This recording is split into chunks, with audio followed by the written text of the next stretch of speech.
Welcome to Hat-Trick City on WXCI 91.7, Danbury's only all-hockey radio show. I know that some in our audience don't know the finer points of hockey.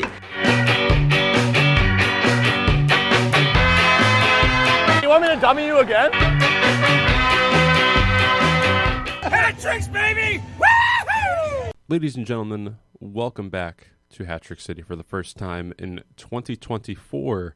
I'm your host, DJ Patty Cake, as always joined here by DJ Uncle Matt here in the WXCI studios. Got a few things to talk about today. Obviously, Happy New Year. We're back. Happy New Year, everybody. Decided to take the holiday week off. Had a few things going on for us, both personally, and I was a little under the weather for the week, so figured just kind of leave it alone, enjoy the holiday season as much as we can. Come back. We got a nice, very long and interesting episode for you guys with Ryan Devine. Before we get into that, though, we briefly wanted to talk about a few things. The Winter Classic, what a game. Seattle ended up being the biggest Golden Knights 3-0 with Joey Decord getting the first shutout in a Winter Classic game ever. So that was pretty impressive to see him go, and he was one that was playing in Coachella last year. Was a big help in taking them to that big finals run that they had. You know, ultimately come up short to the Hershey Bears, but either way, that kick can play, and you know he's definitely in his spot there, I'd say. Yeah, I'm probably going to have a cold take on it and just say that it was, it's the non-traditional outdoor game then if you have a shutout like that. And it was an impressive shutout. That was one of the first, that was something that was being discussed by the commentators. And not only that, but my buddy and I, Cody, were just watching it. And it's got to be more difficult as a goalie, the elements, the glare, maybe occasionally some wind. I think they said it was around 40 degrees. Yeah, 40 So, I thought it was an interesting Winter Classic. I'm not sure really those ice conditions, unless, my television wasn't optimized quite properly.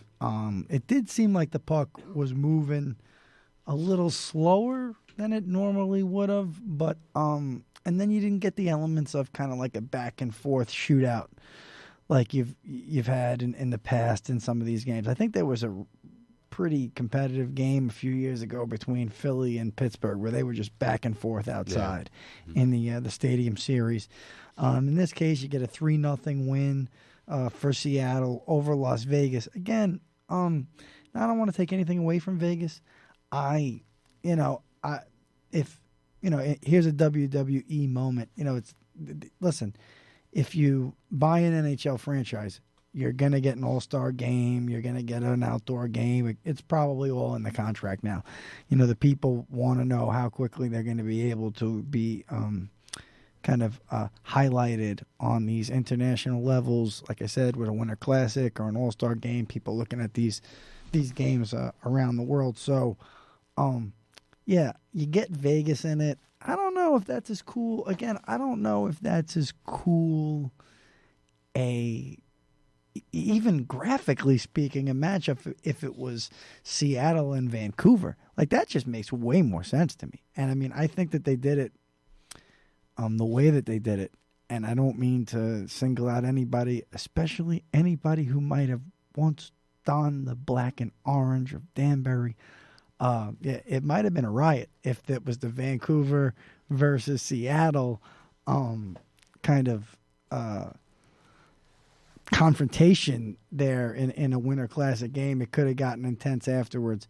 But I think that was a missed opportunity. It turns into a 3-0 game. Yesterday, the way Vegas played, that might as well have been in the San Jose Sharks.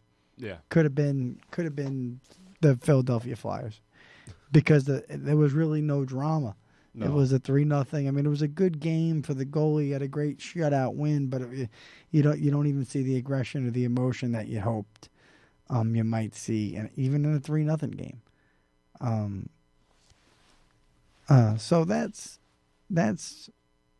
basically my take on it. I know it's a little cold, but again, I think that these outdoor games are going to work best, and I think the Stadium Series recognizes that, and that's why this is the Winter Classic. I think the Winter Classic is somehow the way they differentiate it I'm just kind of not 100% on anymore because the Stadium Series is now like kind of more of a geographical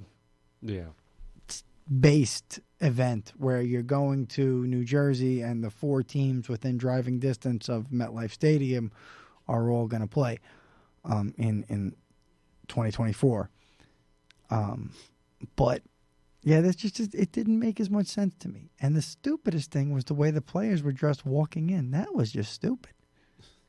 I don't think any player, like, I thought about Slapshot, like right over the fashion show in Slapshot right away. I was like, this is ridiculous. Like, the dressed up in these like suspenders and then the Vegas Elvis costumes. Again, but that was another thought that crossed my mind. I don't know if you're there yet, Pat, but it's like there's always something kitschy or kind of offbeat or funky or even a little bizarre about the NHL. Yeah. Whether it's the the Islanders fish sticks logo, the throwing of sea creatures on the ice after hat tricks and stuff and rats, whatever it may be, some hair. I mean, the stuff that, the funky colors at times. Sometimes it feels like the NHL never gave up like those weird 90s patterns. And they just kind of repackaged. That definitely in Anaheim. But listen, I love a good outdoor hockey game. I think the real Winter Classic is going to be the Stadium Series. Those 2 days, there's a lot of fun stuff, it seems like, going on. We talk with Ryan Devine on this episode, and we mentioned Warrior hockey. And I want to give a shout out to the Long Island Warriors. I've some guys I know that I've written an article about for Newsday on Long Island, and the Warriors organizations, they represent veterans, and they bring veterans together to use hockey for therapeutic and team building type of exercises. So yeah, I'm more or less excited about that. And like I said, I think it was a little bit of a missed opportunity with the Winter Classic. Again, I enjoyed watching it. I sat down with my buddy and we checked it out. So it resonated as a fun thing, but just probably a little off the mark this year. I don't know what your thoughts were. I thought it was a good game. I mean, obviously, the highlight there was DeCord getting the shutout. And to me, I think the outfits thing in the beginning, I thought it was kind of a little far-fetched this time around. I mean, they did that for the Heritage Classic a few months ago, and that was kind of neat the way they did that with, like, having the Oilers dress up as oil workers, and I forgot what Calgary had dressed up as. Oh, it was like, cowboys and stuff like that. It made sense for the event. This kind of, like, especially with the Elvis thing, they could have done something better than that. Like, I get that's like the whole thing in the Vegas trip is Elvis impersonators, but I don't know. That wasn't my cup of tea. Yeah, like I said, man, it just seemed a little wonky. And sometimes the NHL is wonky. Yeah. You know what I'm saying? And I think that's what some people do respect about it. Again, if it was going for the wonky NHL, like the glowing puck, Oh, yeah. I think you got it. But just and I don't. Again, we could sit here and talk about this all day. I'd love to know what our friend Dom Alessandro thought. Maybe we could dial him in next week to catch up on it. But I wasn't impressed with the uniforms at all. No? I just wasn't at all. Yeah, the Seattle one just looked way too much like the regular jersey, with the whatever the Millionaires kind of scheme. It just looked Metropolitans. It just looked way too close to me. And the Vegas one, I mean, I can't quite tell what the overall theme was. Like, was it like a shipwreck plus Vegas? It's just, I think that you have to get, there was a lot of ideas at play. Yeah. When you're, and it's funny because this weekend, I was thinking a lot about this, Pat, because I want to give a shout out to this wrestling YouTube page that I came across. It's really well done. I went down the rabbit hole with the guy, and it really made me stunned by wrestling. And he's got all these lists about the 90s and the characters and the outfits and the passes and fails of those different things. And it just really made me think about how the NHL presented the game. You know, it was just a little weird. Yeah, I mean, I don't know. I'm a little more excited for the Stadium Series. Me too. Obviously, you know, having our teams that are playing in it, and I'm going to be there at the game, so it's definitely going to be a fun one for sure. But to go into kind of more local, last weekend, quite an interesting weekend for the boys, I would say. Went to Watertown Friday night, dropped that one 7-2. I mean, when I tuned in at first in the first period, 1-1. Then after that, it just kind of got out of hand for them, and you know, only able to put up one more, and then they just got lit up. But following night, you know, following 2 nights playing against Binghamton, once at home and then once on the road, you know, everyone was kind of nervous considering, well, at least I kind of mentally was a little like, all right, well, we haven't been doing too well against them, and then we just had that 7-2 loss the night prior. They ended up giving Liam Murray the start against Binghamton at home, which ended up being a good decision. Beat them 4-3 in OT off of a too many men call, so we got a power play at the end there, which was nice, and Voidy got to be head coach that game. So, I mean, rough start, down 3-0 in the first, and just crawled our way back and made it to OT and took it there, and almost kind of a similar thing the next night, down 3-0, crawled our way back, and then Connor Woolley netted the shootout winner. So, I mean, 2 4-3 wins against this Binghamton team that we've been kind of struggling against this year. It's nice to see, especially going into the new year. And I'm really glad for Connor Woolley because he's a talented kid. He's been here a while now, and he's getting the opportunity to show at least what he can do. And like I said, he's a part of trying to get us get the hat tricks on a more solid kind of ground here. And it's nice to see what he get. Listen, he's got the experience. Anytime you're a good player like that at an NCAA D3, you're a local guy, you're going to have a good career and things can happen around here. You know, Brendan Dowler's one guy that comes to mind that looks like he's going to stay for a while in the FPHL. So far, so good. And I think that there's reason to believe that could be the case for a lot of local kids that come play here. But Connor Woolley definitely stepped up. He's basically had a couple of points in every game that he's played since he come back, or at least one. So it's great to see him out there. I know he wanted to get the opportunity. It's great to see him back in the lineup, you know? Yeah, and, you know, this weekend, no games, but we do come back to play at home next weekend against Binghamton. It's going to be another big kind of series again, I'd say. Actually, hold on, I rescind that. Friday we do play this weekend. It's on the road. We play in Elmira and then in Watertown. So, I mean, anything could really go for those 2 games, but if we're smart and we ride that momentum, hopefully we can just steamroll right through into next weekend. And just by the way, I want to correct that first Binghamton win at home. It was a 5-4 win in OT, not a 4-3. 4-3 was the following night in a shootout. But yeah, then January 12th and the 13th at home, Danbury plays against Binghamton. So it's going to be interesting to see how they handle it again. I mean, that was just a nice way to end the year, at least the year of 2023 with those 2 wins against Binghamton. Now we're 3-7 against them overall in the season, so hopefully that can improve in the coming weeks. But again, this weekend on the road in New York against Elmira and Watertown, it's going to be a tough weekend. I hope it's a little easier, you know, considering the rest and all that, and hopefully again we could try and ride that momentum from those last 2 games. But eager to see what happens. Matt, any thoughts? Well, it's one of those situations where every period, you know, this isn't so profound. Every period counts. Every period from here on out counts.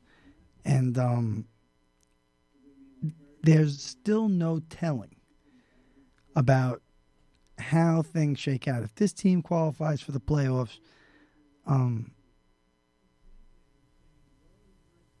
we have to take a look and see where we stand personnel-wise. And that'll give us the indication. I think if, a lot of guys have come through.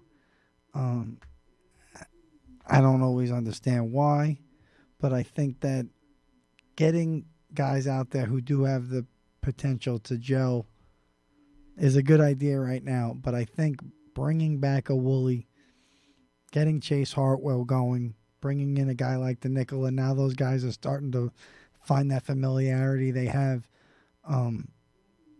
This is what you do. This is the personnel. It can't be a continuation of last season without the same cast. It's just, think about it. It's like season 1, season 2, except in season 2, we changed 75% of the cast members. It's not the same show anymore.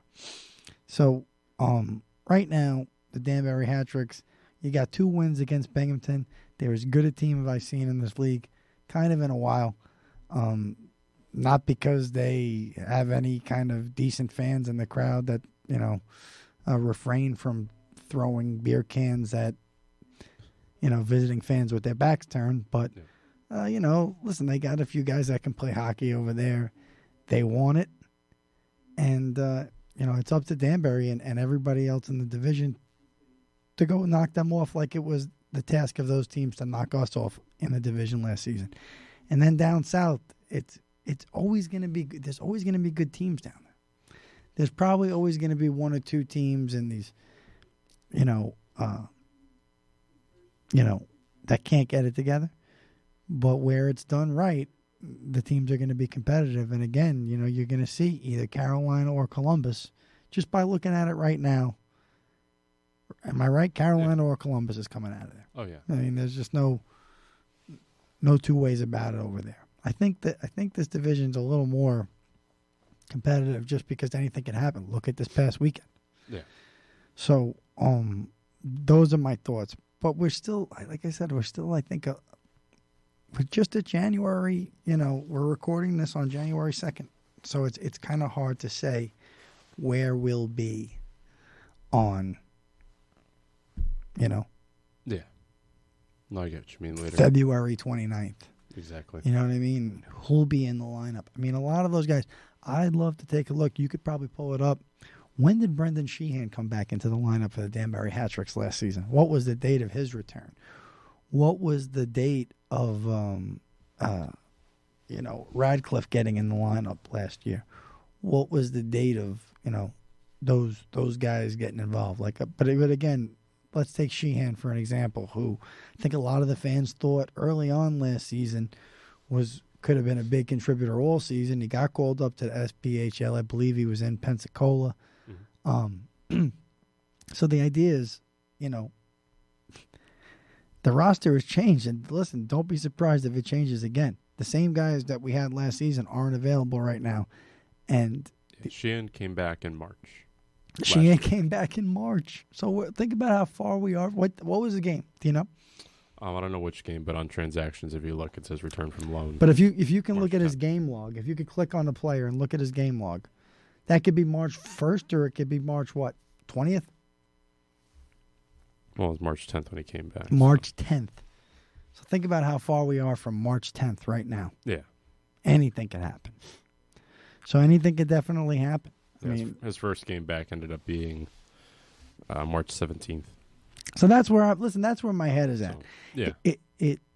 I think it's impressive that you got 2 against Binghamton right here, and maybe we can carry some momentum into, and have a week off here, but maybe you can carry some momentum.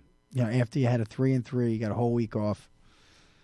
And that's the situation. I just hope that inactivity or maybe throwing in one Saturday night home game would have just kept the guys on track, but I'm sure the rest is warranted. Yeah. That being said, stay tuned for a fantastic episode with Ryan Devine. Ladies and gentlemen, this week on the show, we want to welcome a very special guest, and that special guest being Ryan Devine. Ryan, how you doing, bud? It's a pleasure. That's all I gotta say. I'm a little sore, 3-3, but That's part of the job. Exactly. Now for those of you listening, you may not see this on camera, but Ryan's sporting some nice makeup, we'll say. Yeah, you look good, Jeez. kid. You're looking handsome. I've looked better. We'll go with that. Ryan I've had better days. Ryan Devine is our guest here on Hat Trick City. This guy is a former Danbury Whaler. Mhm. And I think that goes. You didn't play for the Titans, but you played for the Whalers, right? And Play for the Whalers and then beat the Titans in the final the next year in their inaugural season. who was that? Was that Port Huron? With Port Huron, yeah, we beat the Danbury Titans in their inaugural season. I You think know, that was Bruce Bennett's last year. as the owner, yeah, as the owner of the Yeah. Danbury Titans, I think that was I think they went to the finals and did they disband? No, I think they went The to next they went to season? the finals twice, and then the third year they didn't make it, and then they disbanded after that. I thought they only played 2 years. Mm-mm. But anyway, Either way.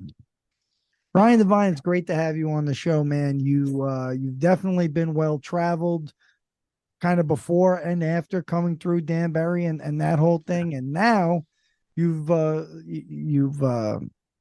you won the championship a few years ago with the Watertown Wolves. Some of our steady fans will remember you from that team that featured a bunch of great players that moved on to the SPHL, and now you are throwing punches all across social media in the ECHL. So you look pretty good fighting this weekend. You're with the Fort Wayne Comets. A lot of the hockey fans should know. You're with the Comets or you're with the Mavericks? No, You're with the Kansas City Mavericks. He's with the Kansas City Mavericks in Independence, Missouri. And I don't know. You look pretty good in the fight this weekend. Why don't you tell us about how you got into that one? Yeah. It sucks to make excuses, but I've been riding on some really low steel the first time Boucher and I fought this past Friday. I wasn't happy about it and got some new steel in, and we saw a different ending. So it was a little bit longer.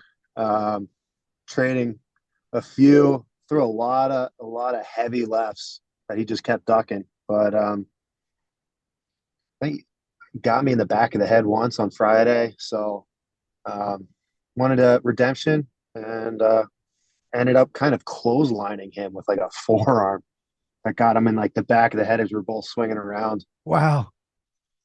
Good dude. Like it's hard doing those fights where the other guy's a good guy and you have no bad blood and you're just like, hey, you want to go? And it's so calm, and it's not from one of your guys getting hit from behind and you're not pissed off chasing the guy down. It's just like he couldn't have been a more well-mannered, calm, enforcer. So it was, it doesn't really kick in until you get hit with one, and then sometimes it's too late. So thanks, Kev. So but we had a rematch on Sunday. Coach didn't want me to go Saturday. He said, wait till we do it in front of the home crowd. We had a sold-out barn on New Year's Eve, and the place went crazy. And then got into another one at the end. A D-man kept running a few of our guys, so that's when the job kicks in, and did what I did.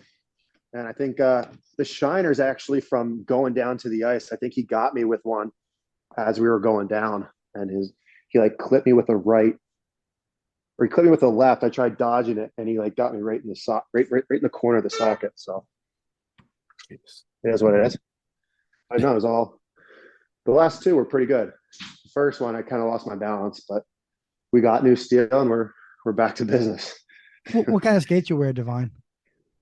I got the Bauer Hyperlights. It's just I was riding on some really low steel, and when you're riding on low steel, you're leaning forward on your toes a lot.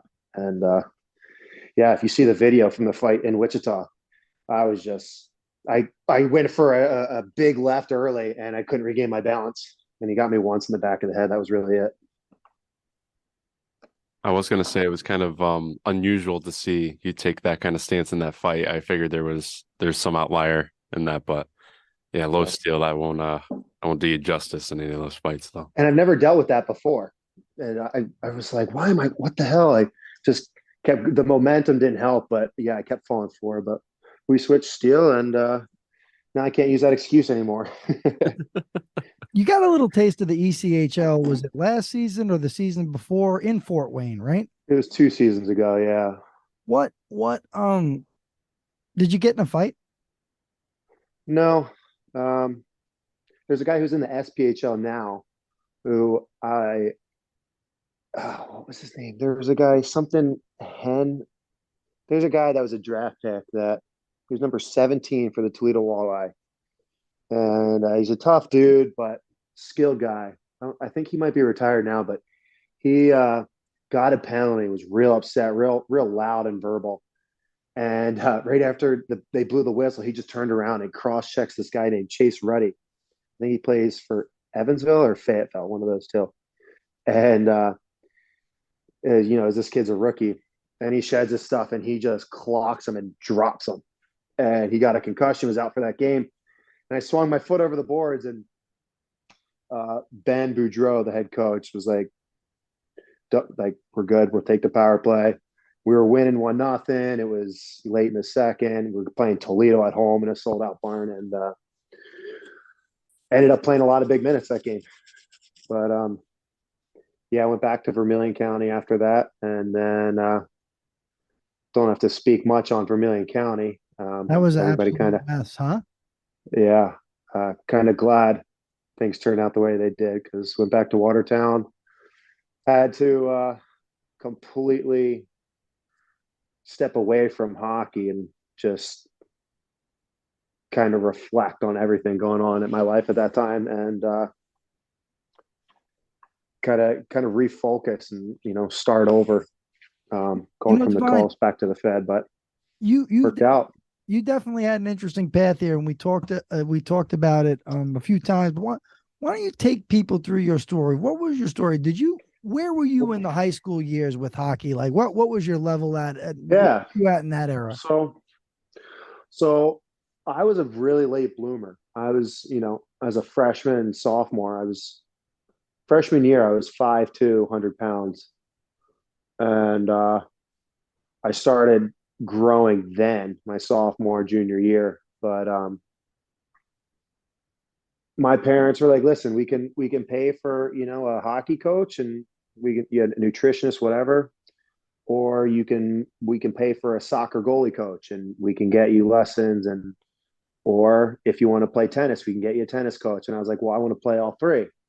So I had to stop playing club hockey. So I just played high school hockey once a week. Soccer and tennis. That's just things I've been doing my whole life. And I kind of was just more about being with friends and didn't really care about hockey. Didn't think of a future with it. And then it came to senior year where I didn't have a college commit yet, but my brother ended up kind of tearing it up at a Division I club in Westchester, Pennsylvania, Westchester University. And my brother talked to the coach, and he's like, yeah, just, have him get a 1,600 or whatever on the SATs. And I did. So I went to Westchester and didn't make the D1 club team, actually, my freshman year. I had to play D3 club. And one of my buddies from high school I played soccer with, he was like, hey, you're better than our goalie. Do you want to play soccer too? So I was playing D3 club hockey and club soccer, and we ended up winning the league for both those years. So it was fun. That was club soccer? Club soccer and club hockey. We both won the league. Yeah, it was awesome. And I was having fun doing that. And then the following year, sophomore year, you're not undecided anymore on what your major is, and you kind of have to choose a path here. And I thought I wanted to be a gym teacher. And then they have you take these labs where you have to know all the bones and muscles in the freaking body. And I was like, you know what? And it was Christmas time, and kid I played against in high school was like, hey, you should come play juniors. Come play on my team. You'd be really good. So I could get out there over Christmas break. My dad's like, you know what? You can finish college later. So I was like, this is news to me. I can leave school. So I went out and left Westchester University at Christmas time. We were actually D2 club that year. And it's crazy because my last game, I had two guys by the throat We had a line brawl, and I'm like, don't get in a fight. You're going to get kicked out of the league or whatever. The team needs you. That was my last game, and I missed a perfect opportunity to start my fighting career then. But I go out in this Minnesota junior hockey league, and they had me playing forward, and we're winning like 7-2. I'm playing with a 17-year-old and another kid, both first liners. And this kid comes up to me, about 5'8", asks me to fight. And this kid's name's Forrest Callahan. And he goes, hey, you want to go? And I look down at him and I go, really? Like, I was so cocky, and I've never been in a fight in my life on ice. And you just hear the announcer, 2, 3, 4, and he got up to 13, and the kid finally just went down. And he actually couldn't play the rest of the game because his head was so swollen. And that kind of just started it, where I never looked back. And I was like, that was fun. Sitting in the box, Jared and looking at him like, hey, you good? Yeah, cool. All right. Yeah. Like, I was on cloud nine. It was your adrenaline is up there as far as you can get your adrenaline going without any recreational use. I mean, it's a natural high, huh, bro? You know what I'm saying? It's as good as it gets. Devine, we got cut off a little bit there. You got to the college level, on the club level, on the D3 club level. No. And you took this kind of long and winding road, which isn't uncommon to guys in the Fed. Why don't you tell people a little bit about, kind of you pursued your junior hockey, and then you kind of went to Canada, and you made a little bit of a round there. Yeah. So, I went and played juniors, and I kind of got a little bit of a confidence boost. No one thought I was going to stick, and I ended up sticking. And they're like, okay, you're pretty good. We're going to put you on defense. So finished the year there, but went and tried out with the Johnstown Tomahawks, and they brought me to main camp, and they ended up keeping a 6'7" kid that was only like 18 years old, and I was a 20-year-old, so I was aging out. So I got snipped from Johnstown in their first year in the NOL. And so a buddy of mine that I played with in Wisconsin the last year, we both went out to Southern Oregon, and you have what they call the Valley, and there's a big mountain on one side, and then the other side is this volcano, and in between is what they call the Valley of Southern Oregon. And best year of my life playing there. Because once football season ended, same thing that's going to happen here. When the Chiefs are done, we're going to start selling out. Same thing with in Knoxville last year. Once the Tennessee football was done, it was all Ice Bears. But yeah, I actually ended up committing to Worcester State University, which is Division III. Wow. And I went out and visited, called the coach, didn't answer. Ended up just taking a tour myself with my girlfriend's family at the time. And just couldn't have been more depressed. It was brutal. They don't play where the Worcester Railers play. They play at like some old barn. It's dark. They have like those wooden bleachers that pull out from like your middle school that was built in the 40s. Like it was depressing. And I heard, the coaches don't even run practices. The captains do. So it was kind of lucky, because what happened a few days later was this guy that played in the CHL for like 15 years. His name is Tommy Kasopoulos. And he was like, hey, come play for me in the GMHL. It's an outlaw league. And I was like, well, I can't. I'm 21. He goes, you can actually, 21-year-olds can play an extra year.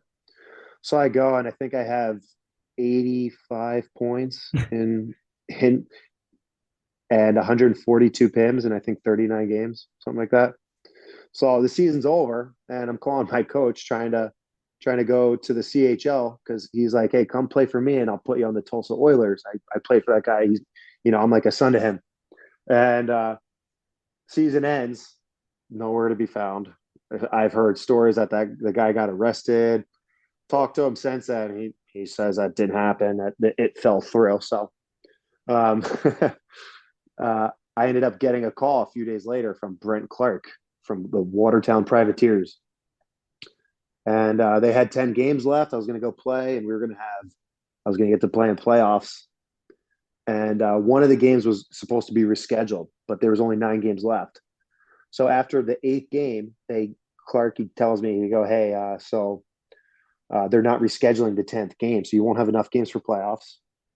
And so I get sent home, and that same playoffs, Joe Pace trades himself at the end of the season to the Dayton Demons and ends up beating the Danbury Whalers in the finals. Wow. But I wasn't allowed to play playoffs because I had only 9 games played. But the next year, I moved down to Atlanta with a girlfriend that I was living with, and started with the Atlanta Gladiators, got cut from there, went to Columbus Cottonmouths, got cut from there, and ended up going to Port Huron because when I called Esposito in Danbury, he didn't want me. I said, okay.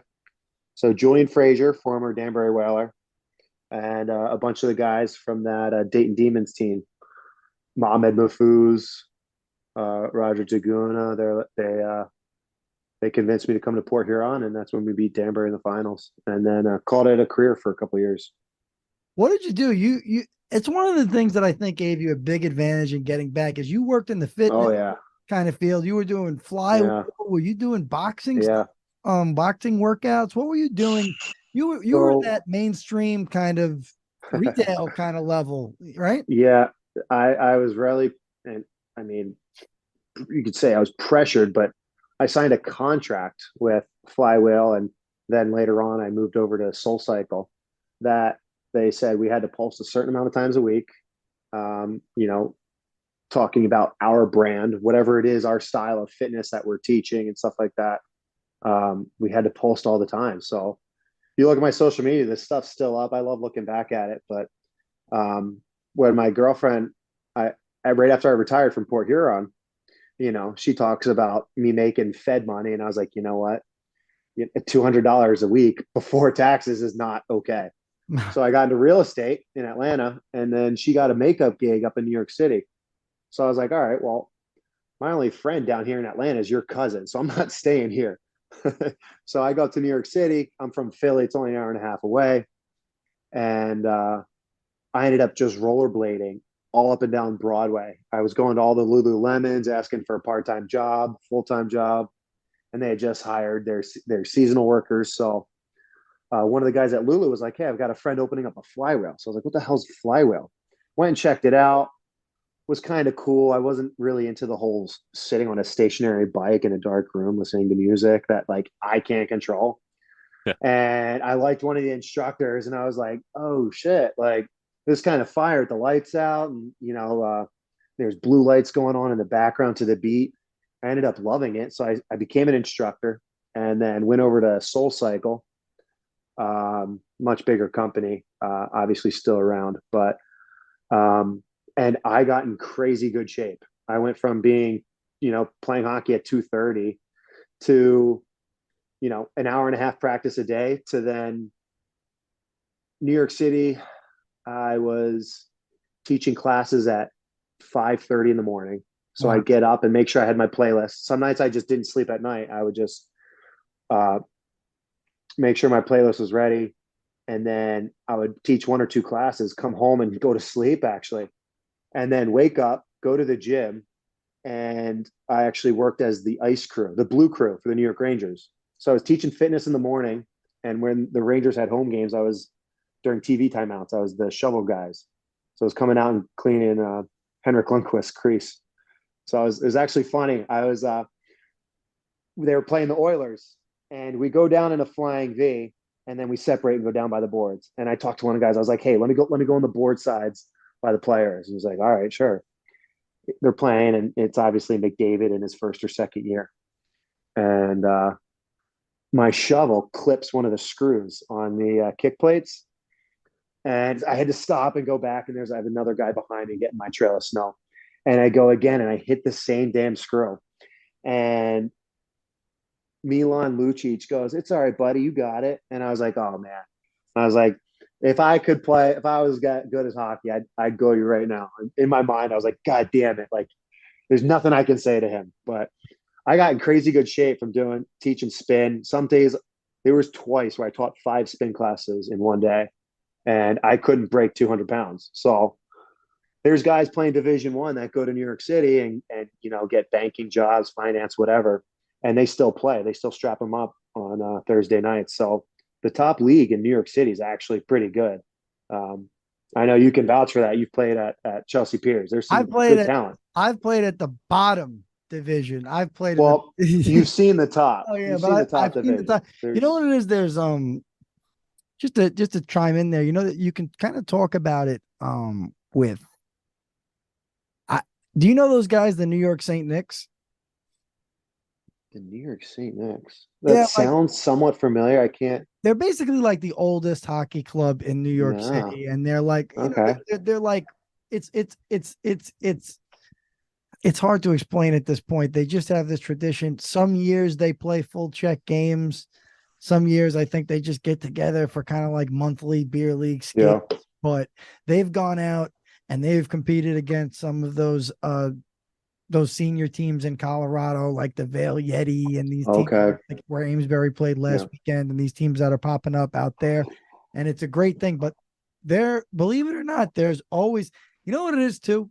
And I tell people all the time, the reason so many guys from D1 hockey, from like NCAA D1 hockey, the reason they don't get into minor league hockey is usually they go to a school where they can get a really good finance job, and they end up someplace in New York City. It's almost not even worth it to pursue something like the Fed or the SP. And ultimately, those guys do play beer league hockey at Chelsea Pier, probably all over Boston. I mean, I can only imagine what the skates around Boston are like. There's probably tons of minor leaguers and stuff. And I bet Philly as well, there's probably some good skates. Yeah, Philly area has jumped tremendously in just producing talent. Captain of Arizona State, Tyler Gratton, skates out of the Philly area with us. Sam Lipkin, he had the game-winning assist on the national championship goal last year. Oh yeah, a bunch of draft picks that skate out of our area, and we'll have like a Wednesday night skate. We'll do 3 lines. We'll do 4-day, but we'll do 3 full lines of forwards, and the games are like 18-15, and it's crazy. It's not like no one's playing defense or anyone's cherry picking. It's just a lot of talent. And the goalies, unfortunately, we have a couple of Division I goalies, but guys aren't blocking shots and stuff like that. But it's fast paced, and I wouldn't be surprised to see a few more Division first round draft picks coming out of the Philly area. But New York City, Chelsea Piers, that definitely helped me realize that I was still kind of in my prime with getting back into hockey. But what was fortunate was that I had actually gotten relieved of my duties at SoulCycle, and rent being $1,500 in New York City, kind of had to make a decision of going back home or to Philly and doing nothing, or I could go to the Fed. So I went to Elmira with Brent Clark, and 8 days later, I finally got called up to the SP after 3 years of not getting a lick. So, where did you want me to go from there? Because there's still a lot to go. Well, the good place to go would how'd you get back into it once you were doing that stuff? What was the actual lever, or the kind of the storyline that led you back into the game playing professionally? Well, it was coming up on Thanksgiving break, and you can only miss so many classes at SoulCycle, and I unfortunately missed my second one, and after 2, kind of out of their hands. So, I was curious, and I looked at the Fed, and I was like, "Where's Mafuz playing?" So I hit up Mafuz, and he was like, "Yeah, come play. Clarky's the coach." So Clarky hit me up, and I ended up playing from being 230 pounds playing hockey to 190 pounds. And I was flying. And I think when I came in, I was just all over the place, like trying to make a difference. And I was in so much better shape than everybody else that it was actually luck of the draw that Pensacola at that time was making a huge change, because they were like 9 and 18. And when I lived in Atlanta, there was a guy that played there named Drew Baker. And he saw my social media, and I think I posted a fight of me and Elmira.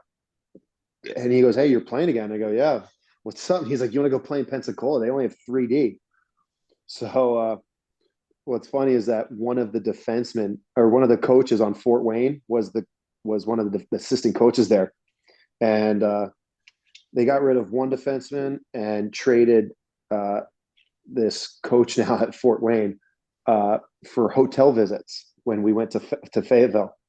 So we went to Fayetteville. We got free hotel stay. But Jason Price and I came in and we kept 5D the whole year. And we ended up flipping the whole season around, going from 9-18 to I think 23-22, something like that. And then the next year was Macon and Quad City, and then COVID hit. So everything kind of came to a standstill after that. And so then, COVID hits. You end up, you were in Slovakia when it hit? No, so I was in Quad City when that hit in 2020, and no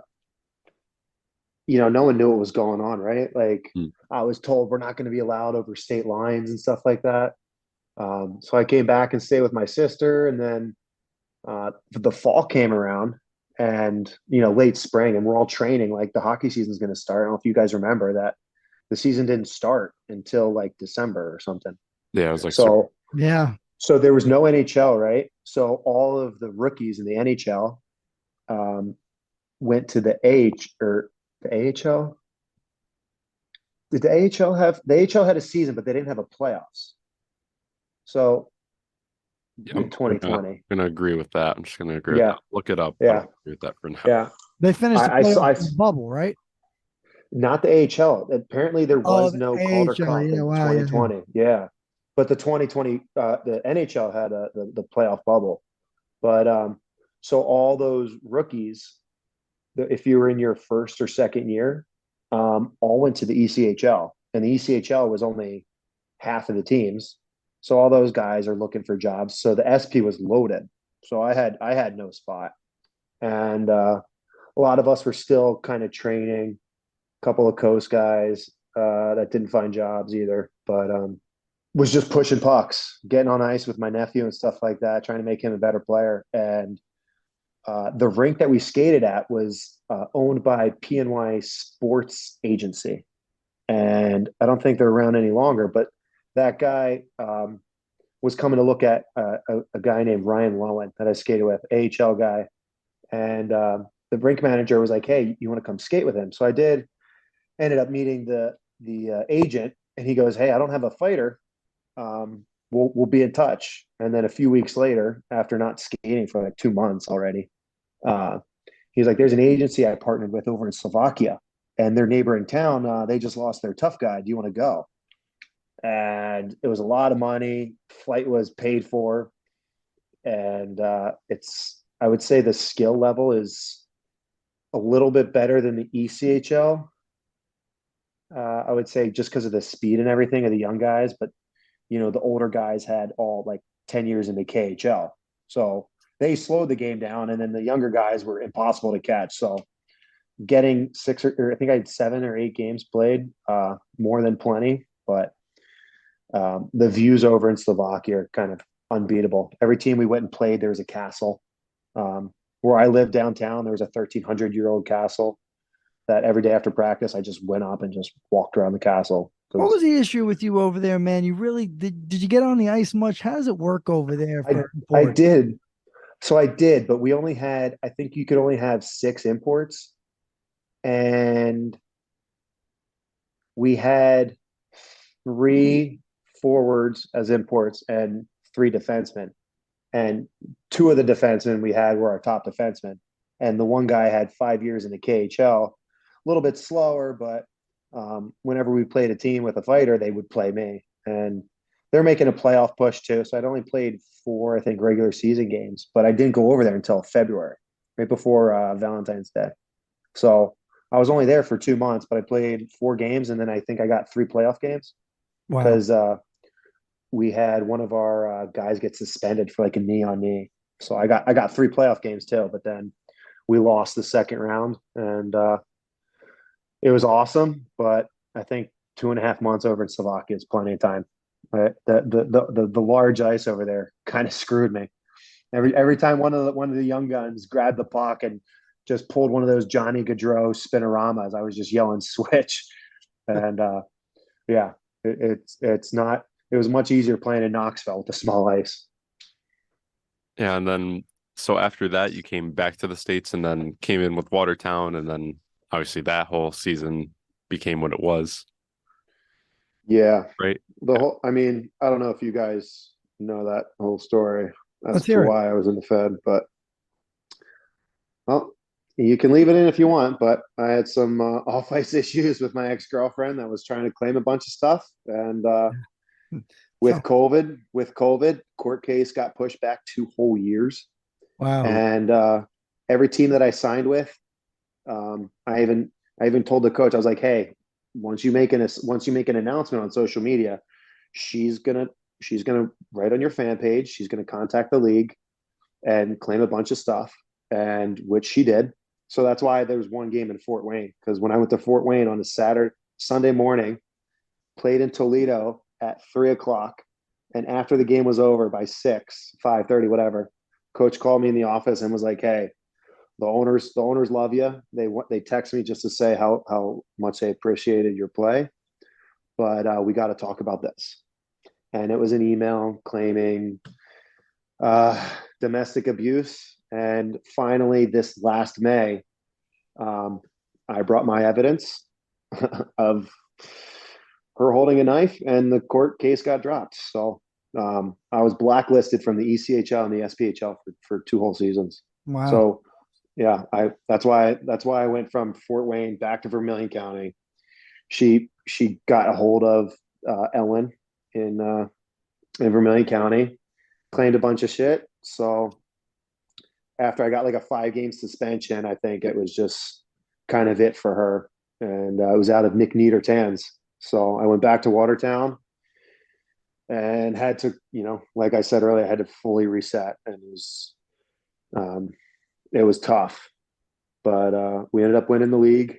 And then the next year, Clarkey got called up and hired as the Knoxville coach, and Mike Murray, who's the president there, they knew about it because I signed in Knoxville the year before.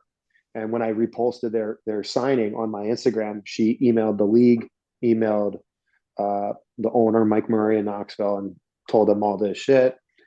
And they're like, listen, like, we know you're innocent until proven guilty, but we don't know what they're going to do. They're going to keep posting.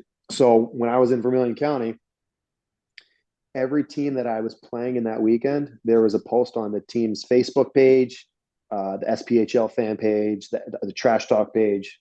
Every time I played a game, there was pictures or text threads of claims. And I had players, that were running their mouths and doing shit. And when I stepped up to handle business, they would get pretty gutty with their comebacks. They would, sorry, I was getting a phone call there. All good. Yeah, guys would say, oh, well, we know you don't fight, guys. Why don't you go beat your girlfriend, stuff like that. And so many times where I just wanted to jump the boards and do stuff. And I was like, you know what? It's going to make me look even more guilty. And I let the court handle it. And here we are. Now I'm back in the coast, blacklist free. So yeah, it looked weird that year, 2 years ago, being in the Fed and the coast for one game and then back in the Fed. But yeah, the owners in Fort Wayne, they wanted to keep me. And the coach was like, listen, the owners had a meeting. This was 2 days later. And they said, if it wasn't for, those guys signing my checks, I'd be putting you into the apartments today. But, handle your business and we'll bring you back when the court case is over. And texted the coach this summer when it was over. And he got canned 2 days later. So Fort Wayne was off my list. And I got in touch with Kansas City, and it was hard to say no. So, the thing that we hear most often probably from guys who skate in the Fed and then they get the opportunities on the higher levels is the speed, Oh man, the skating. But what I want to ask you about is, listen, it's everything. It's everything. what about the toughness? Oh, it's not even comparable. When you get a guy in men's league and you're like, oh my God, this guy can't even stand up, but he pretends to be tough. And if you were to get a hold of him, you would just ragdoll him, right? Everybody here is a good skater. Everybody here is tough. Everybody here works out. Not everybody's tough, but the ones that, you won't back down. Almost every single guy here that I fought can throw both hands also. So it's something that I use as a tactic because I know guys in the Fed and the SP don't practice it. But I've, had 7-8 years now of practicing that it's not really an advantage anymore because the guys at this level do it too. And they punch harder. They're better on their feet. They weigh more. They're better skaters.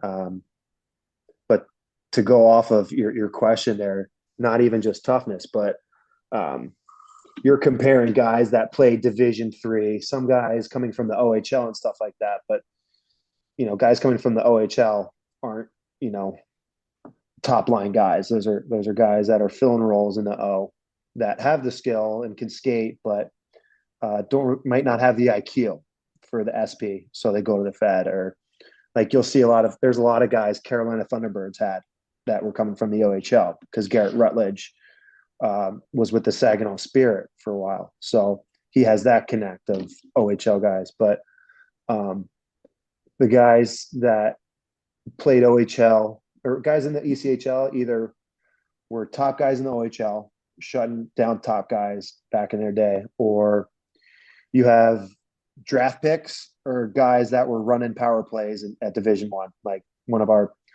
we've got Patrick Curry was the captain of BU. He's one of our top guys. He's got 4 years in the A, but is it 4 years? 3 years? I think he's got 2 years in the A, almost a point per game, but the A is so good this year that, that's just not that many jobs out there. Same thing with Ryan Jones, our best defenseman. He's got 4 years in the AHL, but the leagues are just so good this year that the trickle-down effect, everyone's just bigger, faster, stronger. That's my answer. It's not even comparable. Like you see what J-Mac did, Justin McDonald. He was MVP of the Fed, MVP of the SP. Now he's back in the Fed. If you look at his points, when he was in the Coast, he was at like a point per game. He's older and he can't do that now. He may argue with you. He can't do that now, but he's like the only exception. There's some guys that I thought, on my team last year, there's maybe one or two guys that could start in the ECHL from beginning to end. But we even had guys that were, played for BC that started this year not playing a game in the first 15. So it just shows you how deep the teams are this year in the ECHL that it's just not comparable, because if you look at the rosters in the SP, it's mainly guys playing Division III. There's not many Division I guys unless they're a goalie. So if you want to compare, it's the same thing as comparing Division I to Division III. I would say that's the ECHL and the SPHL. And then I hate to say it. I've defended it for years, but the Fed is starting to look more and more like a beer league to me. And I tried defending it for years. Oh, no, like the top 6 guys are really good, which were, but being here now, it's not even comparable. I think it's tough because there's more teams now in the Fed than there. The jobs were harder to come by a few years ago. Yeah. There were less teams for sure. Right. There's what happens when there are more teams. And I think you see that even in the history of minor league hockey. You look at the expansion in leagues like the CHL, the Western Pro League back in the 90s and stuff like that. Those were prolonging, new markets that were opening up. They weren't really always recruiting completely new top flight guys. They were kind of borrowing from guys who had kind of hung around in the league. And I think that's what's happening in the Fed, a little bit of filling out the rosters in new markets with guys that have already existed. It's a different game in the ECHL. We see it all the, and there's, I'm sure if there hasn't been one already, I'm sure there's somebody who's going to play in the NHL this season from the ECHL. There's no doubt. Somebody will get a couple of games in who started the season. I don't know who that'll be right now, but I don't know if that happens every year. But yeah, I don't know if this is the year. Maybe a goalie, but that's what I'm saying. Usually it is a goalie. Usually it is a goalie. Like it was Jordan Binnington a few years ago. Yeah, right. We had a kid that came down to us from Coachella through he's a 20-year-old kid. He wasn't even 21. Tucker Robertson. And I think he played in the WHL. I think he was a 3rd-round pick from Seattle.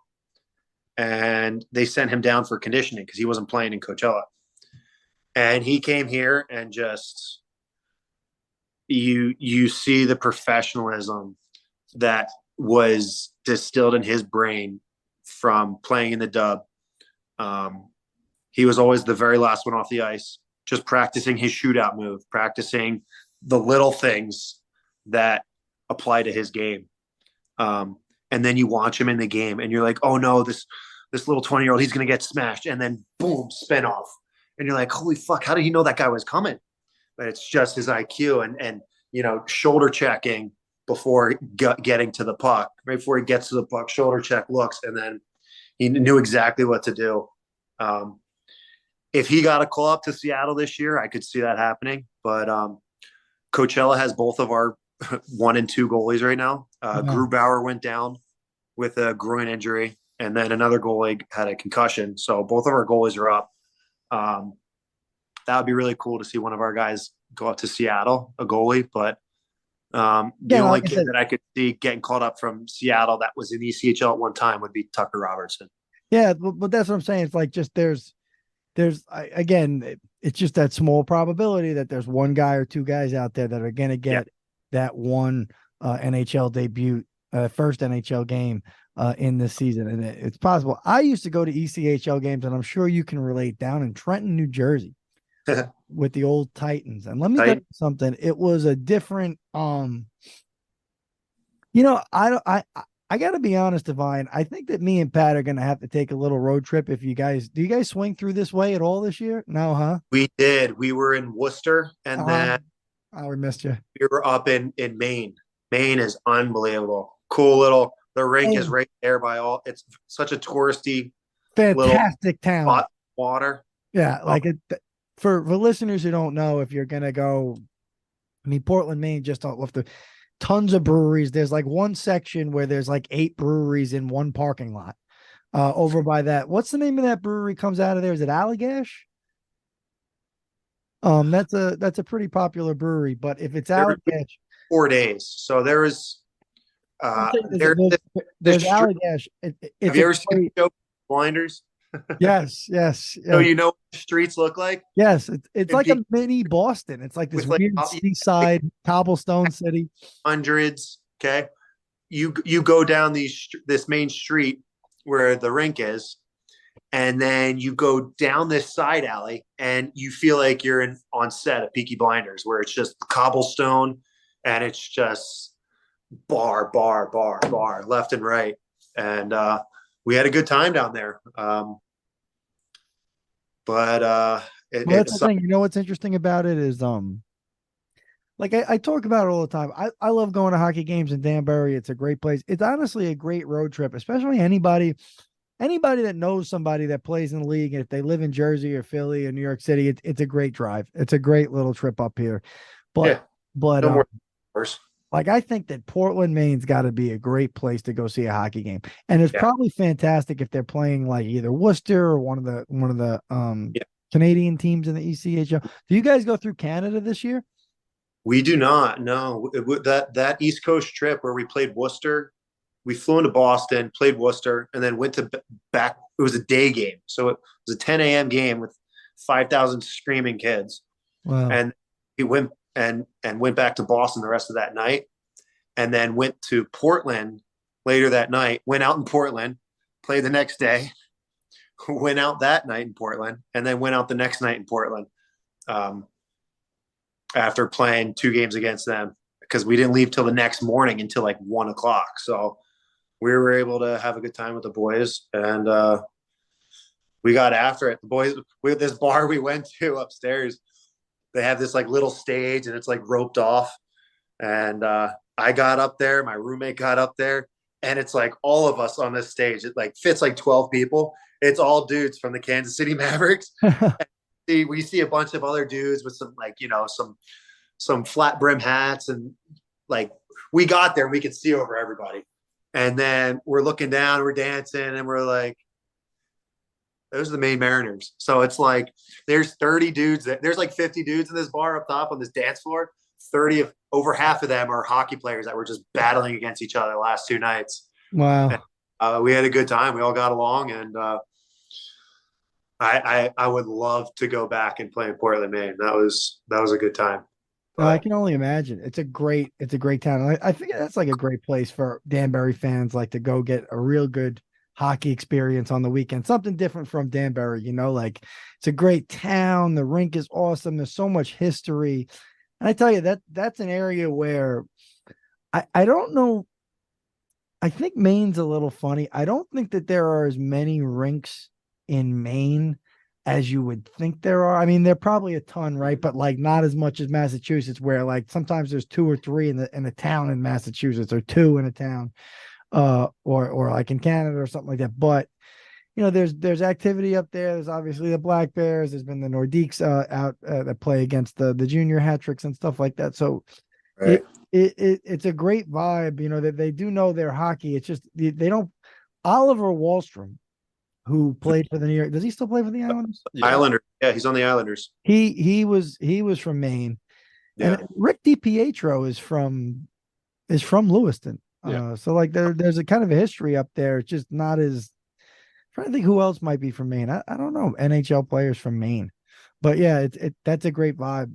But so what's going on like on a day-to-day basis? Why don't you take the fans that listen to our show through kind of like the day in the life in the ECHL? You wake up at the morning and what time and what goes on from there? Yeah, so we got to be at the rink by about 9, meeting at 9:20. But the difference between going to the rink in the morning in the ECHL, you've got every kind of bagel. You got a fridge stocked of cream cheese, butter. You got water. You got creamers. You got tea. You got a soda fountain with 2 different flavored Gatorades. You've got a whole supply of BioSteel, any flavor you want. You got chocolate and vanilla proteins. You got a blender if you want to make smoothies, whatever. You got a whole kitchen, and then you have a whole dry room of your street clothes.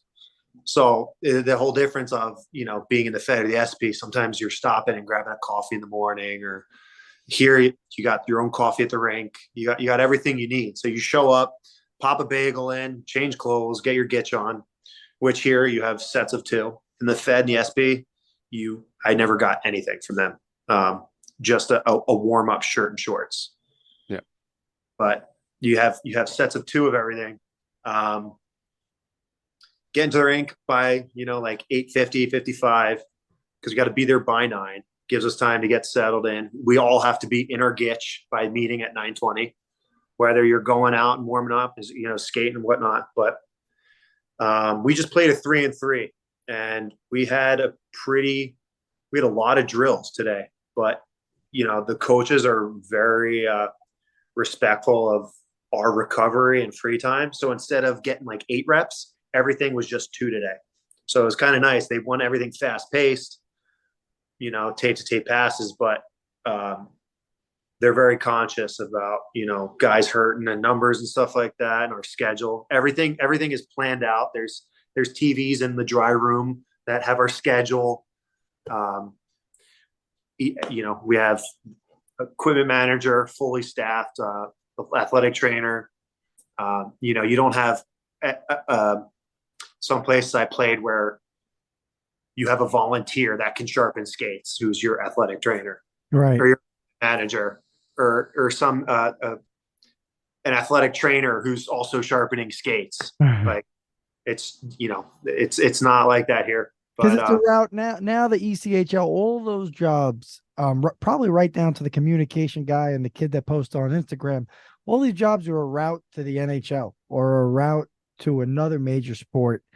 So I think that's key now. It's not like, when you're in the independent leagues, you're independent not only just in the sense that there's no affiliation with the NHL on the hockey level, but there's also the idea that there's no real, hey, we have this fantastic kid that's here in, Kansas City, and he does video stuff. And it's, you know what? He'd be a great guy to get going to work for the Kansas City Chiefs right now, type of thing. Like there's that. I think sometimes when you're in the indie game, it's a little harder to strive up from there, no matter what. But yeah, the ECHL, you got to think that even the guy in the ticket sales office is probably got his eyes on working in the major leagues somehow, right? Yeah. Oh, of course. Yeah. Our athletic trainer, he's been here for like almost 10 years, but he worked with the Chiefs before, and he just, I think the door opened for him here for a long time, for a long-term stay, and he took it. So I'm thinking that the Kansas City Mavericks started out in the Central League very briefly. This is our 15th season. Yeah, with the Missouri Mavericks. Yeah, they used to be the Missouri Mavericks, and then they changed to Kansas City, I think, about 5 years ago. Let me ask you something. When you're playing for a team, I mean, it probably similar to Danbury, except more seats and stuff like that. But what's the vibe around a 15-year-old ECHL team? You know, I mean, there's a handful of teams in that league that have been around like 50 years. But what's the fan base like? What's the around town atmosphere for an ECHL team? Well, Lamar Hunt, who is the owner, he owns the Chiefs, but Lamar Hunt owns the Mavericks? Wow. Yeah. That's really impressive. Like sports fans, Lamar Hunt is like the godfather of all sports. He's an illustrious man. How do you explain who he is? He's a legend in every sport. He's got his football, soccer, an absolute legend. That family, the Hunt family, Yeah. So I've seen him 3 times now. He was there this past Sunday on New Year's, coming in, shaking everybody's hand, thanking you for coming and doing our job. But he'll sit there and shoot shit with the guys, and then he'll be in the locker room after, and after a win, the coaches shake everybody's hands. He'll come in too, and but he doesn't really talk to the team. He'll stop in and say hi, but yeah. So he comes around. How big he is, he comes. I've seen him 3 times now. So this is the son of Lamar Hunt Sr., who, I mean, he was an executive with the Kansas City Chiefs. Dallas Tornado was a North American Soccer League team. Columbus Crew. He was one of the godfathers of Major League Soccer. I think that's probably why they like goalkeeper Ryan Devine so much. He's one of the godfathers of Major League Soccer. As a matter of fact, the U.S. Open Cup, which Major League Soccer has just pulled their first division teams out of, they will no longer play for the U.S. Open Cup. It's named after Lamar Hunt. It's the Lamar Hunt Open Cup. Yeah, Lamar Hunt U.S. Open Cup. It's named. I guess is that his son or his grandson? But yeah, I don't know. This guy is probably late 70s. Yeah, I think this guy's about 70. Yeah, he's about 70. Yeah, or 67. I think he's about 67. But anyway, I just say it's a great opportunity. So you were saying, what's it like out there with this team? Well, yeah. So he's huge on us being big in the community and stuff like that. So obviously, being in the Fed and the SP, every week there's a sign-up sheet for rookies to do the community stuff. But it's so well planned and organized here that, like, even for meetings and stuff like that, sometimes if someone from the office is coming down and we're having to wait more than 5 minutes, like, the coach will just cancel it and say, all right, enjoy your day, stuff like that. So it's like everything is to a T with organization here, with off ice and getting us out in the community. That we have there's been 3 times now after a game where I've met people and shook their hands because I went and did there was like a veterans thing where we went and saw this organization where they whether you were discharged honorably or dishonorably from war or the army, wherever, they won't turn you away. They'll bring you in, they'll house you.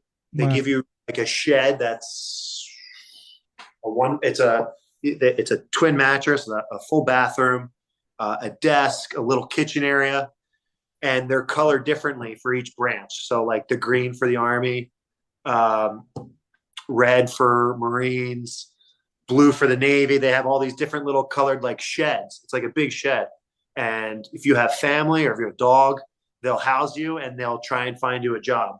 And the goal is to get you out within 6 months. But some people stay 13, 14, 15 months. And it was not a chore being there, learning about these people that don't turn anybody away, whether they were discharged honorably or dishonorably. And I've now been invited to come and practice with them. They're the Warriors. So they're the handicapped hockey team, the Kansas City Warriors. So I know of the Warriors. I wrote an article, I guess in the late summer, about the Long Island Warriors. They do a similar thing, but it's not. They don't. That's interesting. I never heard of. I wish I had heard of that sooner. I never heard of the Warriors actually providing housing. So I can't remember the exact name of the organization, but one of the guys in charge there is on the Warriors hockey team. So they came and we were just packaging boxes for making food for donations so that people could pick up boxes. But they came and dropped me off a thank you letter, like a thank you card, and they put one of their pins attached to it, so I keep it on my suit. Oh wow, Wow, that's really nice. And they invited me to come out to their practice. So I asked one of my equipment managers. I asked him, I was like, "Hey, like, let me know when we're in town and they got to practice. I can just come out and surprise them or something." And because they're so grateful just for us coming, and they literally were just like, "Here, put this food in this box, tape it up. That's it." Took pictures, and they couldn't have been more grateful. So it's like just the little things that take up 2 hours of our day means the world to these people. And then they get discounts or they get free tickets to our games, and we're treated like superstars. So it's why we still play, right? Like to feel like a superstar, because as soon as this is over, you're never going to get this treatment again unless you're Lamar Hunt. Something that me and Pat are probably most interested in. I definitely know I'm interested because, as you may know, when we went down to, lose to Carolina and then storm back and win the Commissioner's Cup championship in 2023, we went to 6 barbecue places in about 4 days in Winston-Salem. Me and Pat, we just toured through the whole town. You got to come to Kansas City if you want to try barbecue. So tell us what's going on out there, though. Like, what do you have? Different styles? Is it all one style? You got different go-to spots? Where are you going out there? Because everybody wants to like to eat. So it's called Jack's Stackhouse. Okay. There's Q39. So I talked to my coaches about which one's better, and they said those are the two. And Q39, I went to the first time. I was a family friend. We're out here for the Eagles versus the Chiefs game, and they took me out to dinner the next night. Wasn't that hungry, but it was like I was being respectful and I was eating a little bit, but I took it to go. I had it the next day, and it was the best barbecue I've ever had in my life. Ooh. It was, you got like 4 ribs. You had like 3 long slices of this prime meat. And then, what else was it? It was like I can't remember what it was. I want, like, you want to save it, be like, ooh, this will be good for later, but you're sitting there and you just not stop eating. What feels like 10 pounds of meat, but the barbecue sauce is perfect to where it doesn't have too much of a kick, or it's not too weak. Everything is literally cooked perfectly. I feel like it's marinated for days before they give it to you. But Q39 and Jack's Stackhouse. If you're ever in Kansas City, you can't go wrong with any of them. And you've got you got a little bit of a appetite. Well, you sent me to. I went to that place in Philly. I thought it was very good. You calling me fat? Oh, you know what? You I like have to an eat, appetite. bud. What does that mean? You got a mature palate. You know what I'm trying to say? Yeah, sure. But you sent me to that D'Alessandro's in Philly. I thought that was very good, but I'm still not sure where I had like the best yeah, cheesesteak. hit and miss sometimes. Yeah, like they're all a little hit and miss. Depends what you like. Like if you've been to Portillo's and you like that where they drizzle on that watery type sauce and you like the bun all soaked, that's not for me. But some people rave about that stuff. Yeah, from Chicago. So I never really loved the Cheese Whiz as a kid. I grew up with Wawa and I liked having my cheese melted. But then again, like I don't mind the Cheese Whiz that they have now. Cause like some places with a Philly cheesesteak, they'll have the nacho cheese machine where it has that nacho cheese come out, and that's not it. It has to be the Philly, the Cheese Whiz from whatever cheesesteak place. But I remember D'Alessandro's. You can't go wrong with the two. What are they? They're right across the street from each other. It's cash only too. It's kind of a bummer, but no, you know what? I wanted to. Oh, there you go. God, I couldn't think of it. Pat's and Geno's. Yeah. You can't either of those two either. You can't go wrong with it, but I think next time I go, I'm going straight to Geno's. Yeah. I think I'm kind of over Pat's. I want, I've gone a dozen times in a row now, type of a deal. Okay. And it's like, it's time to go pay a little attention to the guy across the street, see what he's got going on. Right. But, I wanted to tell you something. And Pat, I've never lived in Jersey, but I think I've told you, I have a real affinity for the Jersey Shore. I got a good buddy down in Atlantic City. And, Connecticut as a whole, it's great here. But I'm telling you, like, it would be a much better place to live if there was a Wawa type situation in every one of these towns. It's just so crazy. Like, I don't really feel, maybe I'm wrong. Maybe Jersey is just so much more traveled. There's so much more travel going on in Jersey that Wawa is just so necessary. But like, I honestly feel like Danbury could have a Wawa type of a thing. And the Wawa is just unbelievable. I mean, Jersey Shore, North Jersey, it's literally down Florida. They're down in Florida now. And then once you get past there, apparently they're putting 26 in Georgia in the next year. Oh, yeah. It's just the ultimate convenience store. If you've been to a Sheetz or like a 7-Eleven, it's kind of like those on juice. Sheetz is unbelievable. I mean, when me and Pat went down and we couldn't believe the Sheetz. Like, I think that. Ever been to a Wawa? I haven't. You haven't been to a Wawa? No. Yeah. No, I've been wanting to try one, but I got to be honest. I'm from New York City. And, I do think that there's a common misconception where there's tons and tons and tons of good food in New York City, but just by sheer numbers, because of the amount, there's also a ton of bad food. There's also a ton of stuff that's just like, this is gross. You know what I mean? Like, but I can tell you this, a Wawa sandwich is almost never bad. Like, it's almost 100% of the time good. The bread isn't as gross as it's not gross like Subway bread or anything like that. Or, you know what I mean? Like, when you go to just any fast food joint and it's like, okay, I asked for no tomato, no pickles, and they just throw everything on and don't care. Like, you get what you ask for at Wawa, and it's good quality too. I'll tell you another thing, and that again, I honestly think Connecticut would be a much better state if they could figure this out. Maryland has, you probably know, what's it called? The chicken place, the chicken convenience, Royal Farms. Royal Farms, yeah. And you go in there, and the concept is just buckets of chicken in the gas station, almost, right? Like that's and then there's so like Connecticut's really missing that, and I think Herm needs to get on that right away. Herm Sorcher. Devine, before we let you get out of here, man, could you just to entertain us a little bit, what do you remember about playing in Danbury, your experience here, well, is there any people you keep in contact with? What's the, we know that you kind of became a heel for us during that championship run for the Wolves. It was actually being kind of a friend of yours for a while now. It was so funny, like from my perspective, to watch you playing that heel role kind of against Danbury for the Wolves. But what was your memories of actually being on the Danbury side?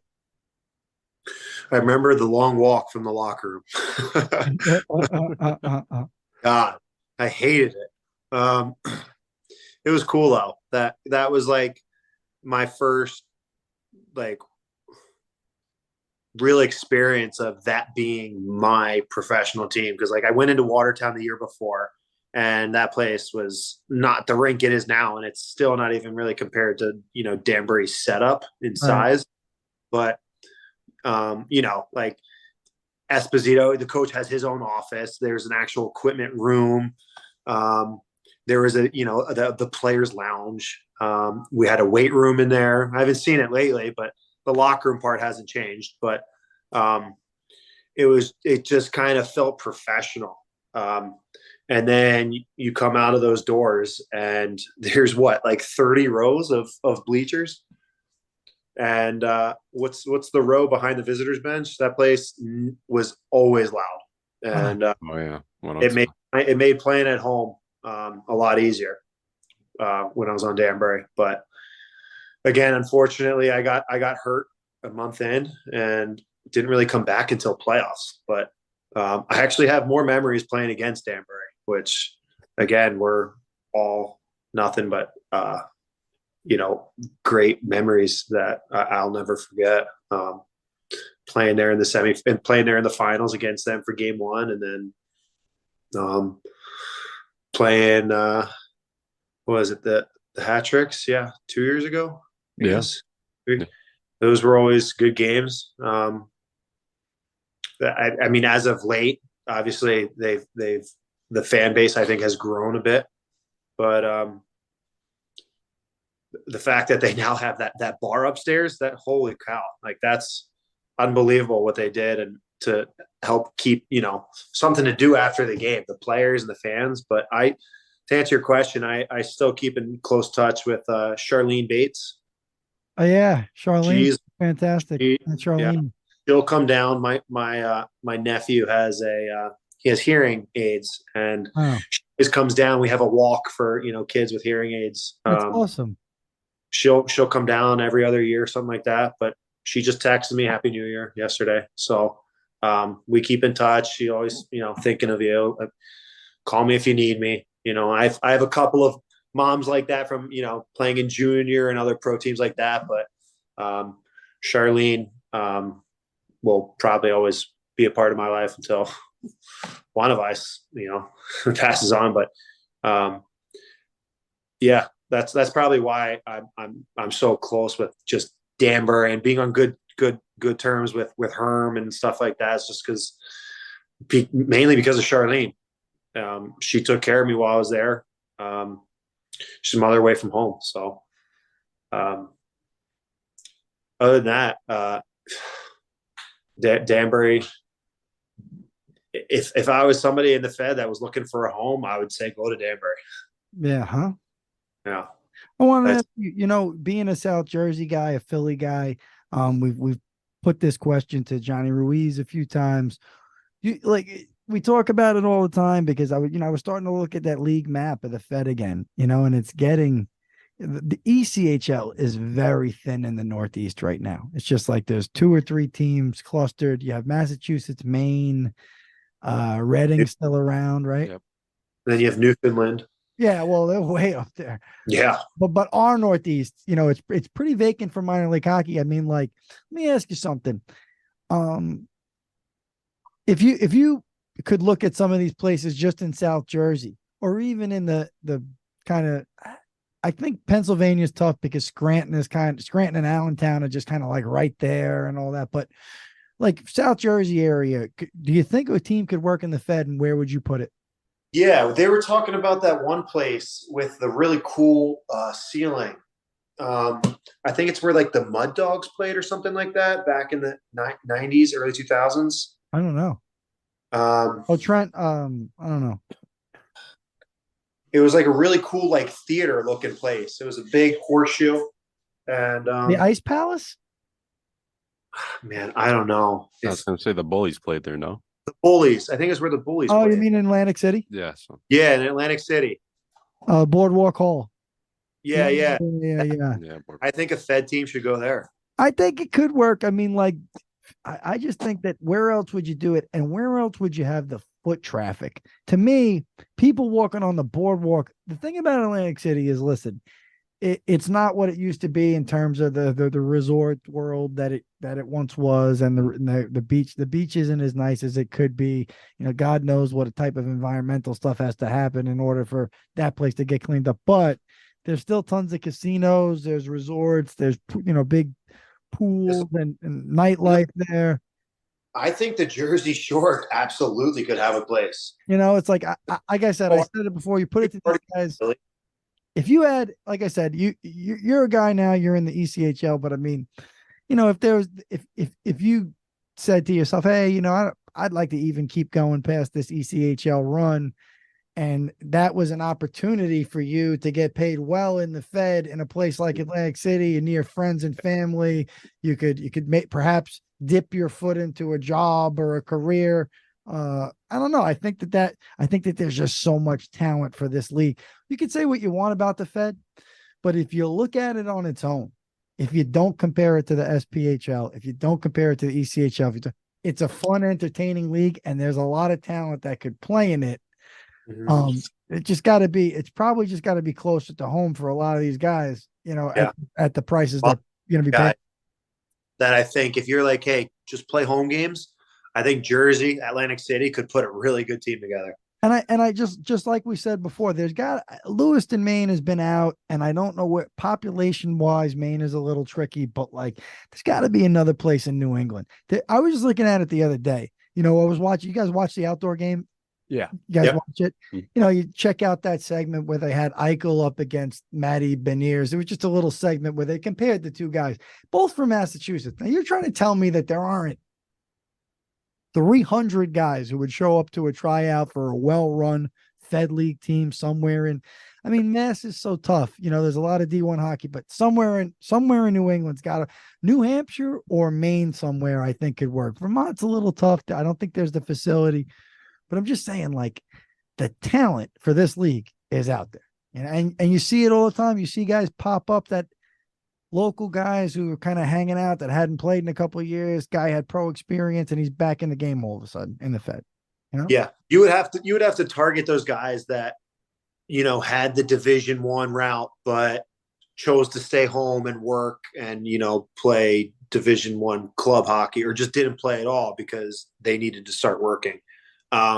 If you could throw that guy $500 to play on the weekend, a guy that works Monday through Friday, play $500 on the weekend in Boston, Massachusetts, or somewhere in one of the smaller towns, absolutely. But like I've talked to guys that have gotten released from here, and I was like, hey, like, what's your plan? Would you go down to the SB because I got a spot for you? And then everyone's too good to go to the SB. Yeah, that's play Division I or a draft pick, or even a guy that was here that we traded. He played Division III. Wow. Won championship. But I asked him, I was like, hey, would you be willing? And he was like, I'd retire before I go to the SB. So you have to those guys that has had the talent and chose a different route in life, but are still willing to play and love to play men's league, that can play in the Fed, because it is, yes, it's kind of like a beer league where half the team of the guys can move up and half of the guys kind of don't belong, and it meshes together and you have a Fed team. I think if you could find those guys that were good enough to play ECHL back in the day that are now 30 years old who still want to play and make a few bucks, you could throw a guy that had that kind of a commit back then when he was, 16, 17 years old to go Division I, took a different route, kind of regret, having a flashback. Oh man, I wish I, could have one more chance. And there's a Fed team that comes to town. 100% that dude's lacing up the skates.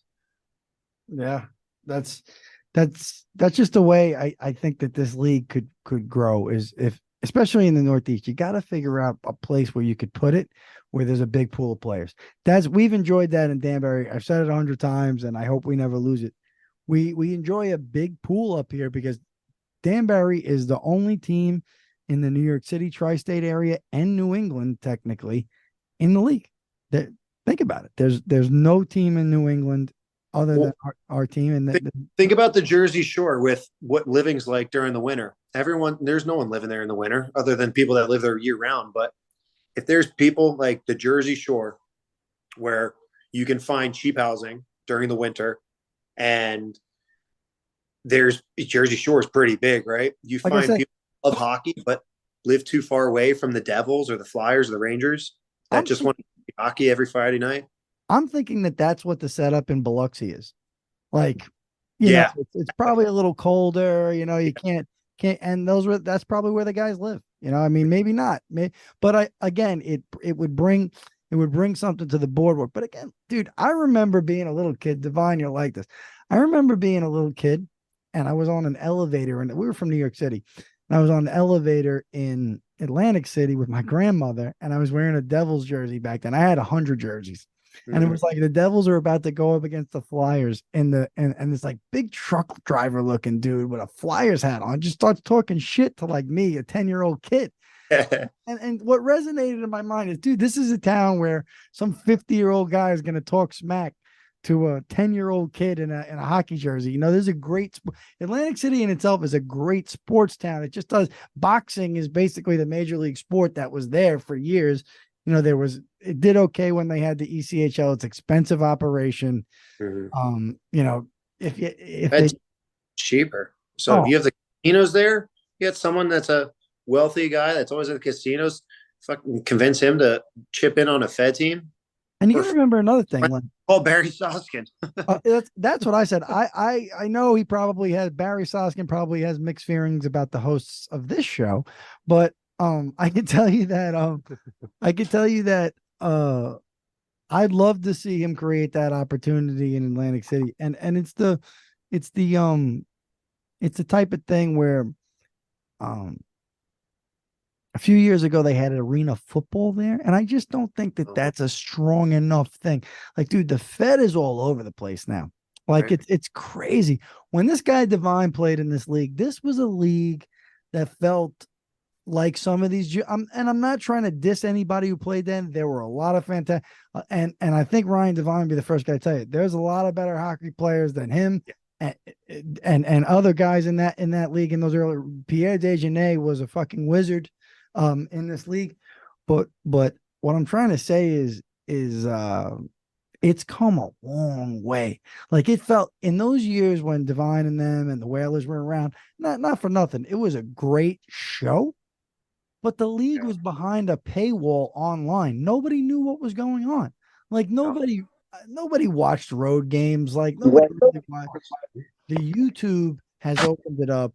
I like how the YouTube has completely opened this league up. It's shining the light. I'm sure the teams are selling tons of merch.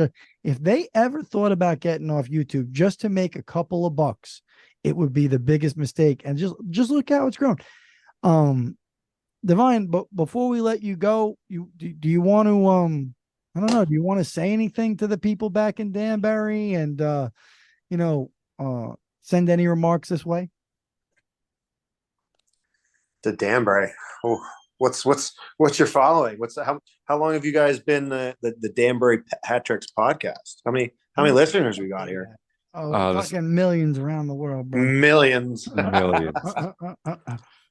We went right past the millions and straight to the billions. Are you straight in the billions now? Jeez. Yeah, bro. Wow.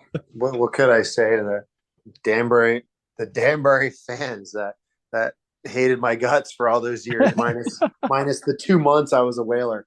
Yeah, I still think about playing there, and I wish I was 10 years older to where I could have played for the Trashers back in the day. Because watching that documentary, that was probably one of the coolest documentaries ever. Seeing AJ Galante's, video camera footage that he had.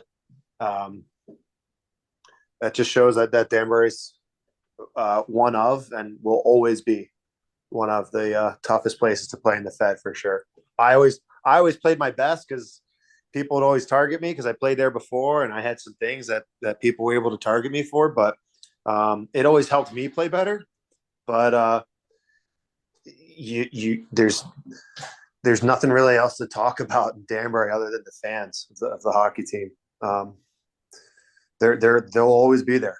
So I appreciate them for always being there and supporting, whether I was on the home bench or the away bench. But yeah, Danbury will always be a home for me. That's for sure. And what's next up for the Mavericks? Like, what's your next couple of weeks look like? You guys have anything on the calendar? We actually have All-Star break coming up, so we don't play for 10 days. Wow. But we go to Idaho for 3-3. We play there Wednesday of next week, and then Friday, Saturday. And those games are already sold out. So yeah, the word is that should be fun. Jeremy Jablonski wants to fight you. Yeah, over. I don't think he'll be there. I don't think I'm probably not even going to be in the lineup for the first game. We've had defensemen with a concussion, and then coming back from break, we had a defenseman that was sick, and he's coming back. And I don't know if I got suspended or not for having a second fight in a game with under 5 minutes to go. I don't know. I don't think I am, but regardless, if I got a chance to fight Jeremy Jablonski, don't know what I would do. I don't have a tactic, but I think I'm a little bit bigger than he is, taller wise. So maybe I'd play the reach and that's it. But I would just do my best not to get hit, because I saw a video of him skating around in warmups, and that dude's neck is bigger than the head for his jersey, the head hole. That you could see the jersey flapping up on the sides of his neck. I want nothing to do with that dude. Seeing that he's only out there just to do that. But if it came to it, I think that'd be one hell of a fight card to have on my resume. Who do you think, just, at this point, you've kind of who do you think's the toughest guy you fought at this point? At this point? Yeah. Toughest guy I fought.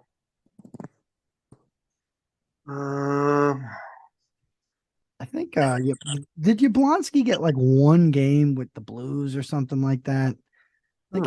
Yeah, he did. He did. I don't think I'd say toughest fighter probably of all time, other than Probert in the NHL. I think it's got to go to Morasti. That dude's fought every single dude bigger than him, 100 pounds heavier. Even Jablonski, that makes him look small. Did you ever fight him? No, I fought Sicard in the SP. He was a sick dude. He was a sick dude, and I was a scared little puppy when I fought him. I was 22 years old. He wore no shoulder pads or anything. He was crazy. Yeah. Well, we were losing 4-2 in Knoxville, and I was on Columbus Cottonmouths, and it was between me and one other guy that were going to get cut. And this kid got in a pretty good fight with one of the big dudes, one of just a mean, ugly looking dude on Knoxville with a huge beard. And he went toe to toe and did pretty well. So I was chasing around Sicard on a penalty kill in the neutral zone. I was chasing him around, and I locked him up, and he was throwing punches and couldn't reach me. And I got loose and threw an uppercut, and he went backwards, took the W. And that's the last time I saw Sicard. But I mean, yeah, he was a tough dude, but nowhere close to as strong as any of the guys that I've fought this year in the ECHL. There's no one in the SB or the Fed that compares to I don't want to say experience, but just the overall skill and the footwork of that guys have here. Where if you grab onto a guy, they're pretty fucking strong on their feet. They've got a good hold. So unless I got a guy that I can get moving, the fights this year aren't even comparable to what I went through with Ice Wars and in the SP and the Fed. It's just, again, bigger, faster, stronger. You can sign a goon like, Chase Tippin. I played with him in Watertown. It's just not the same because it's guys like him, but are just a little bit shorter but much better skaters and stronger in their feet. So it's harder to get a guy going off his feet and just start teeing off on him in this league. But toughest guy I would have to say is probably this year, Dylan Boucher.